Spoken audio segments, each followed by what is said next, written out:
കൂടുതൽ വാർത്തകളും വീഡിയോകളും കാണാൻ ഈ ചാനൽ സബ്സ്ക്രൈബ് ചെയ്യുക. കൂടെ ബെൽ ബട്ടൺ അമർത്തുക. Please subscribe our channel. നമസ്കാരം. എല്ലാ മാന്യ പ്രേക്ഷകർക്കും ജ്യോതിഷ വിശ്വാസികൾക്കും എൻ്റെ ഈ ചെറിയ എപ്പിസോഡിലേക്ക് നിസ്സയവുമായ സ്വാഗതം. പ്രശസ്തിയും പ്രഗത്ഭതയും ഒക്കെ ഉണ്ടാകുന്ന നക്ഷത്രത്തെക്കുറിച്ചാണ് ഇന്ന് കമൻറ്റിലൂടെ ചോദിച്ചിരിക്കുന്ന മറ്റൊരു വിഷയം. ഒരുപാട് നക്ഷത്രക്കാരുണ്ട് പ്രശസ്തി ഉണ്ടാകുന്നതായിട്ടുള്ളത്, അല്ലേ? നമ്മൾ ശ്രദ്ധിച്ച് നോക്കിയാൽ കാർത്തിക നക്ഷത്രം. പക്ഷേ പ്രശസ്തി എന്ന് പറഞ്ഞാൽ കീർത്തി കേട്ടാൽ മാത്രം പോരാ കേട്ടാ, അത് നല്ലതിനും ചീത്തയ്ക്കും ആകാം. ഞാൻ പറഞ്ഞിട്ടില്ലേ, കായംകുളം കൊച്ചുണ്ണി ഭയങ്കര കീർത്തിയായിരുന്നു, കൊച്ചുകുട്ടികൾക്ക് പോലും അറിയാം.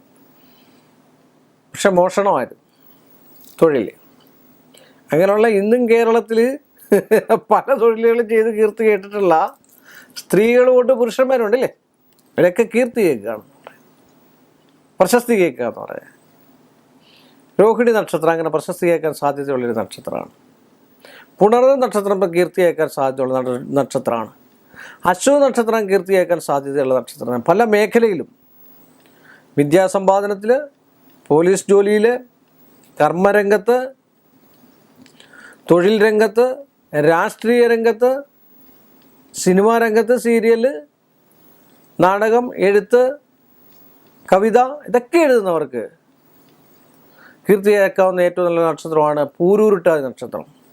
അതുപോലെ ഉത്രട്ടാതി നക്ഷത്രം, രേവതി നക്ഷത്രം, വിശാഖ നക്ഷത്രം, മൂല നക്ഷത്രം, തൃക്കേട്ട നക്ഷത്രം, ഉത്രാടൻ നക്ഷത്രം, ചതയ നക്ഷത്രം, ഇതൊക്കെ ഏറ്റവും നല്ലതാണ്.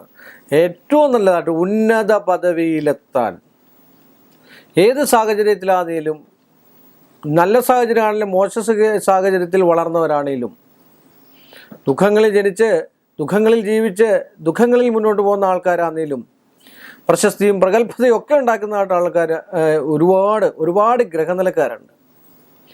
അങ്ങനെയൊക്കെ ആഗ്രഹിക്കുന്നവർ ആ ഗ്രഹനില ജ്യോതിഷനെ കൊണ്ടും പ്രശ്നം വെച്ച് നോക്കിയും കവടി വെച്ച് നോക്കി ഒരു ഉത്തമനായ ജ്യോത്സ്യനെ കണ്ട് എന്താണ് എൻ്റെ നാളിൽ വരിക എന്നുള്ള അറിഞ്ഞതിന് പരിഹാരങ്ങളും കാര്യങ്ങളും ഒക്കെ ചെയ്ത് കണ്ടാൽ പ്രശസ്തി കൂടുതൽ ആർജിച്ചു വന്ന് നമുക്ക് നല്ലൊരു പ്രശസ്തിയും പ്രഗത്ഭതയും ഒക്കെ ഉണ്ടാകാനുള്ള സാധ്യതയുണ്ട് എന്ന് പറഞ്ഞുകൊണ്ട് ഈ ഒരു എപ്പിസോഡ് ഞാനിവിടെ വൈൻഡപ്പ് ചെയ്യുന്നു.